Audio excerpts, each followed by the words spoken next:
Etong mga kabataan na mismo ang nagsabi na talagang mabisa at masarap itong munggo ni Aling Diday. Masarap ka, legit ka masarap. Gagi, ulam ko yan araw-araw. Like, Lagi ako bumibili Masarap doon galing dito. Shoutout, Doña Tudora Alonso. Eto nga si kuya na naka-duty pa talaga ay napag-utusan pa ng kanyang mga katrabaho para lang bumili ng munggo. Nako guys, kung pupunta kayo dito ay medyo agahan nyo dahil minsan isang oras o dalawa ay sold out agad sila. At ang mabisang partner naman ng munggo ni Aling Diday ay itong pork chop na mahigit 20 kilo lang naman yung nauubos nila sa ilang oras nilang pagtitinda. Hello Nay. Nay, kayo po si Aling Diday? oh, Ayan. Kayo po yung sikat na munggo. munggo dito sa Alvarez. Alvarez Tondo. Hindi, Santa Cruz. Santa Cruz po daw, Tondo? Santa Cruz. Santa Cruz. Santa Cruz na po pala kayo. Santa Ayun, Cruz ma'am. yan. Nay, gano'n na kayo katagal na nagtitinda niyan? 3 dekada na ako nagtitinda na, 30 years na. 30 years na, grabe. Saan nyo naman natutunan yung timpla nyo, Nay? Sa mami ko, mana-mana lang yan. Mana-mana. So, family recipe ito. Legacy namin yan, munggo. Munggo lang talaga. At matanong ko lang, Nay, gano'ng kadami yung munggo na naubos nyo sa isang araw? 3 kaldero, bali 15 kilos. 15 kilo? Grabe. 15 kilo. Balita ko, bukod sa munggo, meron din kayong bestseller na pork chop. Pork chop. Malakas din yun, ma'am. 20. 20 kilo. Oo, simula lang namin 5. 5 ng hapon, pero pag magtatanghalian kami. Kaya nga, ma'am. Ngayon, ma'am, alas 7 pa lang. Alas 5 kayo nagbukas. Oo. Nakakailan na kayo? Pangalawang kaldero na yan. Pangalawang kaldero, alas 7 pa lang. 2 orasan. Maya sarado na ako. Wala na eh. So, sa mga viewers natin, kusong pumunta sa'yo, dapat agahan. Oo.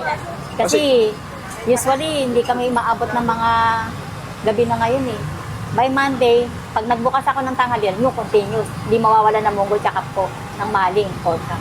Yun. Magdamag na akong bukas nun. Sa lahat ng mga taga-ibang lugar, kaya Aling Diday na lang kayo pumunta sa munggo tsaka pork chop. At ayun guys, so andito tayo sa may Tondo. Tinikman na natin at dinain na natin yung legendary munggo ni Aling Diday. Ayan guys, so sabi nga nila araw-araw dito ay munggo day o walang Friday dito. Ayan guys, so yung isang order na ito, ganito yung kadaming order niya guys, so 30 pesos yan. Ayan, ganyan siya. Yung akin kasi sinali na natin yung pork chop. Pero yung pork chop nila guys, ito 75 pesos yung ganito. Ayan. Tapos open naman sila dito simula 5 PM hanggang madaling araw na yon. Tapos from Tuesday to Sunday. Wala sila nung Monday. Sarado sila. Muna natin yan. Unahin muna natin yung munggo.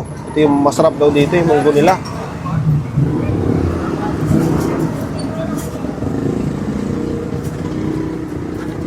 Sarap. Yung munggo niya, basic lang yung mga ingredients. Wala nga siya mga mga laman-laman. Pero ang sarap.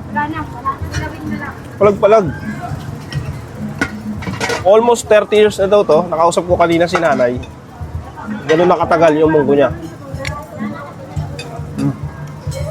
Sama natin sa food trip. Sarap guys. Food trip. Yan tayo. Tignan natin itong pork chop nila yan guys. So. Hindi tayo nakapag-interview kasi halos non-stop talaga yung yung tao. Grabe. May na-interview ka naman kanina. May na-interview tayo parang mas pa eh. Anak ata yun ni Aling Diday. Oh. May na-interview tayo kanina guys. Inuutosan pa siya ng mga katrabaho niya para bumili dito. Naka-duty pa yun. Naka-duty yun guys Ayun guys, hindi ko na ito mapabae pa. Pero bago tayo mag-cut, NCR o Paranaque, ito guys, Dream Stay. Napaka-affordable niyan, ang dami nilang room. 2BR, 1BR, tapos may wave pool sila doon, White Sand Beach. PM lang kayo guys. Sa mga dadayo dito sa Tondo, Alvarez Street Aling Diday, napipin naman sila. Agahan nyo yung pagpunta nyo dito guys, kasi alam ko, kanina pa kami nandito guys, non-stop yung tao dito. Ang lupit ng kainan na to. Wala akong masabi. Wala guys, i-enjoy ko lang. Thank you. Sir, yung mga order mo, saan yan, sir? Sa mga katrabaho po, mga nagpasabay po sa akin, sir. Naka-duty ka, sir? Apo, since po na natikman nila yung dinala kong ulam na dito ko binili, mga kasamahan ko po, dito na rin po nagpapasabay sa akin para ano na rin po, ang masa po talaga. Walang Thank you po. Thank you, sir. Ingat po.